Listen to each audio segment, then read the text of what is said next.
আজ দেশের বিভিন্ন প্রান্তে পালিত হচ্ছে সীতা নবমী। কিন্তু সীতা নবমী আসলে কি জানেন? কেন পালন করা হয় এই তিথি? জানা যায় বৈশাখ মাসের শুক্লপক্ষের নবমী তিথিতেই দেবী সীতা আবির্ভূত হয়েছিলেন, যিনি পৃথিবীর গর্ভ থেকে জন্মগ্রহণ করেছিলেন বলে জানা যায়।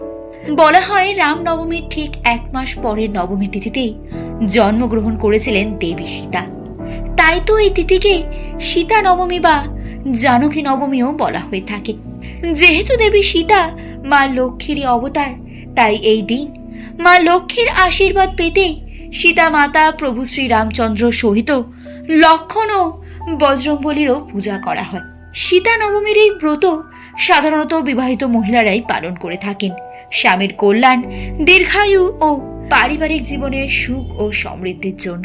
ভিডিওটি ভালো লাগলে লাইক এবং সাবস্ক্রাইব করতে ভুলবেন না।